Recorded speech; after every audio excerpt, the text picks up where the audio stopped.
नाम सुजाता शिर्के है और मैं यूनिसेफ चरखा की तरफ से हूँ और मैं स्टेट कोऑर्डिनेटर हूँ यहाँ पर इस प्रोजेक्ट के लिए। तो आज की जो मीटिंग है तो उसके पहले मैं थोड़ा सा यूनिसेफ और चरखा के लिए बात करना चाहूँगी। यूनिसेफ एक ऑर्गेनाइजेशन ऐसी है कि जो पूरे वर्ल्ड में काम करके इंटरनेशनल ऑर्गेनाइजेशन है वो, और साथ में वो खास करके महिलाओं के और बच्चों के लिए काम करते हैं। पॉलिसी मेकिंग के लिए भी उनका सपोर्ट रहता है, गवर्नमेंट के लिए जो भी काम चलता है महिलाओं के लिए और बच्चों के लिए उनका सपोर्ट रहता है। और यहाँ पर हम लोग महाराष्ट्र में यूनिसेफ का जो काम चलता है खास करके वो बच्चों के राइट्स के ऊपर काम करते हैं और कुपोषण के बारे में काम करते हैं। और जो मौलवी लोग हैं या फेथ बेस्ड लीडर है, रिलीजियस लीडर है, तो उनके साथ में भी हमारा काम चलता है। पिछले 2 साल कोविड के इसमें हम लोग ने बहुत सारा उनके साथ में काम किया है। सिख मौलवी के साथ में बुद्धिस्ट लोग हैं, हिंदू लोगों के वारकरी लोग हैं, ऐसे कुछ अलग अलग जो रिलीजियस लीडर हैं उनके साथ हम लोग ने कोविड के ऊपर काम किया था। इसका मकसद और उद्देश्य यही है कि अभी पिछले 2 साल कोविड में बहुत सारा जो है काम हेल्थ से रिलेटेड जितने भी इशू है, वैसे भी तो पूरे इंडिया में ही जितने जितने इंडिकेटर्स है हेल्थ के वो कम हुए, कम ज़्यादा ऐसे हुए। कुछ किसी का लेवल सेम ही था, मतलब जैसा था वैसा ही चल रहा है, ऐसा भी था, कम नहीं हुआ है, ऐसा भी है।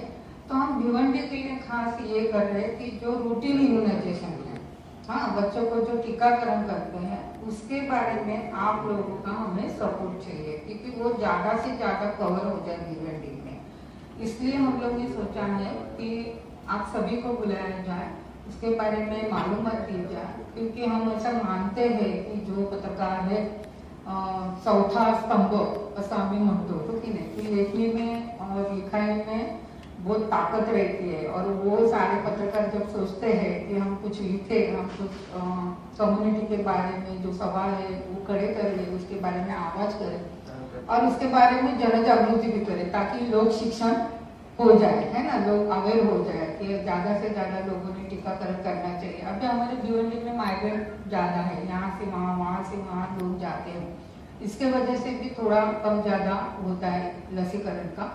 तो आप अगर लिखेंगे, हमारा मकसद आपको बुलाने का यही है कि इसके बारे में रूटीन इम्यूनाइजेशन के बारे में लोगों को जागरूक करना है और लोगों को उसके बारे में, अपने बच्चों के बारे में, सेहत के बारे में जागरूक तो है नहीं, ऐसा नहीं, मगर कुछ दिक्कतें होंगी जो लेते नहीं है, टीकाकरण करते नहीं है, तो उनको करवाना चाहिए। वो कितनी इम्पोर्टेंट बात है अपने बच्चों की सेहत के लिए भी और पूरे फैमिली के लिए, है ना।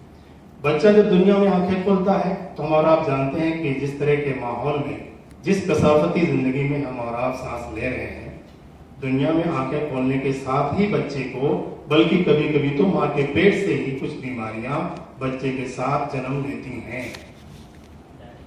और दुनिया में आने के बाद जो कई तरह के डिसीज और बीमारियां उसका ताक़ुब करती हैं, पीछा करती हैं, बच्चे की जो इम्यूनिटी होती है, क़ुव्वत मुदाफ़ियत होती है, बहुत कमजोर होती है।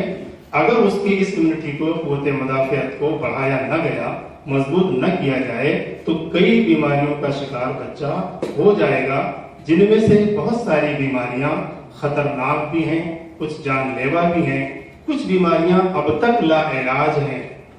मुमकिन है आगे चलकर उनका इलाज मिल पाए, लेकिन अभी तक तो नहीं है। ऐसी ही तकरीबन 10 बीमारियों की रोकथाम के लिए पूरी दुनिया की हुकूमतें कोशिश करती हैं। हमारी इंडियन गवर्नमेंट भी कोशिश है उसके लिए, और बड़ी मुनज़्ज़म पॉलिसी के तहत बच्चों को ये टीके दिए जाते हैं, ताकि उन 10 किलर और कुछ उसमें से जो लाइलाज और कुछ जो काबिल इलाज है लेकिन बहुत ज्यादा एनर्जी, पैसे उसमें खर्च हो जाते हैं, तो अगर उनको हिफ्ज़ मा तक़द्दम या पेशगी तौर पर रोका जा सकता है, बचा जा सकता है, तो हमारे लिए बेहतर यही है कि क्यों उन बीमारियों को आने की मोहलत दें, उनसे बचने के जराए और उपाय उन बीमारियों के आने से पहले हर हाल में करना चाहिए और किया जा रहा है। उन्हीं के तहत ये टीके दिए जाते हैं। आपने देखा होगा पोलियो अभी तक लाइलाज बीमारी है। पोलियो का खात्मा हमारे मुल्क से, दुनिया के वेस्टर्न ममालिक से हो गया। बड़ी चेचक हुआ करती थी, उसका भी खात्मा। और भी कुछ बीमारियां हैं जैसे टेटनस वगैरह है। तो इस तरीके से बच्चों को ये जानलेवा जो तकरीबन 10 बीमारियां, जिसमें कुछ जानलेवा कुछ खतरनाक हैं, इन बीमारियों पर भी काबू और कंट्रोल पाने के लिए पूरी दुनिया की हुकूमतें अपने यहाँ के बच्चों का रूटीन इम्यूनाइजेशन करती हैं। हम और आप भी करते हैं। हमारे शहर का रूटीन इम्यूनाइजेशन थोड़ा कम है और शहर में मुस्लिम कम्युनिटी का और भी कम है, जो हम अभी डॉक्टर चौहान साहब के प्रेजेंटेशन में देखेंगे।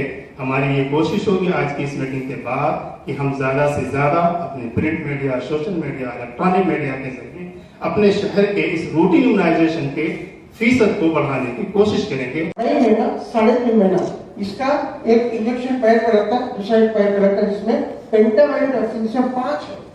डिप्थीरिया, गलघोटू, परटूसिस यानी काली खांसी, टेटनस, बाद में हिप और हेपेटाइटिस बी, ऐसे 5 है। पोलियो, आईपीवी एंड ये न्यूमोकोकल निमोनिया, ऐसी ये वैक्सीन में 1.5 महीने में एक बार, और सेम जो हम लोग 1.5, 2.5 और 3.5 महीने में देते हैं। बाद में 9 महीने में खसरे का वैक्सीन देते हैं और वो न्यूमोकोकल निमोनिया की वैक्सीन देते हैं। फिर 16 से 24 महीने में डीपीटी, पोलियो, खसरा और विटामिन ए देते हैं, और 5 साल में एक डीपीटी का इंजेक्शन देते हैं। तो ये हमारा शेड्यूल है। ये शेड्यूल के हिसाब से अगर हम देते हैं तो ऐसा कहते हैं कि भाई अगर बच्चे को आप हेल्थ सेंटर में जब बुलाते तब 7 बार, 5 साल में अगर 7 बार अगर बच्चा आता है तो ये 10 बीमारियों के सभी टीके उसको मिल जाएंगे, सभी टीके उसको मिल जाएंगे, और बच्चा जिंदगी भर ये 10 बीमारियों से पूरी तरह महफूज रहेगा। 10 बीमारियों कितनी बार आना है? 7 बार आना है 5 साल में। इसलिए अमिताभ बच्चन ने भी एडवर्टाइज की है। अब ये जो वैक्सीन है सभी ने लेना चाहिए, तो फिर इसका प्रमाण कितना है, कहां पर लेते हैं? हम हमारे सभी बच्चों को देते हैं।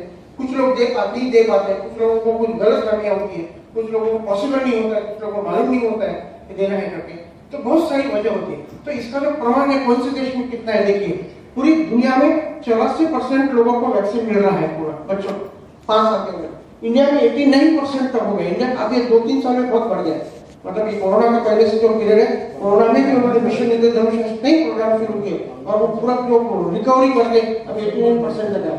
Bangladesh 97, Pakistan 83, Saudi Arabia 96, Israel 99, Tajikistan, Uzbekistan 99, सभी जगह लोग 95 के नीचे कहीं पे भी नहीं। मतलब जो भी तरक्की याफ्ता देश है, अच्छे देश है, पढ़े लिखे हैं, तरक्की याफ्ता है, पैसे वाले हैं, इनके यहाँ पे तो इसका टीकाकरण का प्रमाण 95 के ऊपर ही है, कम किसी किधर भी नहीं है। तो सभी को मालूम है टीके का अहमियत, सभी को मालूम है कि बीमारी से बचने के लिए सबसे आसान और सबसे सस्ता तरीका है, इसलिए सब जगह है। लेकिन हमारे देश में ये कम है, पाकिस्तान में भी कम है, ये देश में कहीं पर आपको हमको कम दिखता है। हमारे भिवंडी में कितना है ये जानना बहुत जरूरी है। शायद ये मीटिंग उसी के लिए है कि हमें जानना है हमारी स्थिति कितनी है। 2013 में हमने एक सर्वे किया था, हमारे असद भाई मौलाना असद कासमी जो हमारे साथ में थे, और ये सर्वे के तहत हमें मालूम पड़ा कि भिवंडी में क्या प्रॉब्लम है। हमें मालूम था कि हमारा टीकाकरण का प्रमाण कम है। कितना प्रमाण था? तो 42% हमारे सभी बच्चों को सभी टीके मिलते थे, 42% को, और 47% को कुछ टीके मिलते थे, और 10% बच्चों को एक भी टीका नहीं, बीसीजी भी नहीं, 10% को एक भी टीका नहीं मिलता था। ये 2013 की बात है। 2013 के जब हमने देखा कि भाई अब चलो ये जो टीकाकरण है, हम लोग एक काम करते हैं कि भाई मुस्लिम में कितना है, नॉन मुस्लिम में कितना है। जो 42% था उसकी जब हमने ब्रेक किया, हमें पता चला कि भाई जो नॉन मुस्लिम में 68% है और मुस्लिम में सिर्फ 26% है। 2013 का डाटा, सिर्फ 26% बच्चों को सब टीके मिल रहे हैं और 16% बच्चों को तो एक भी टीका नहीं है, बीसीजी भी नहीं। आप सोचिए कितने बच्चों को टीके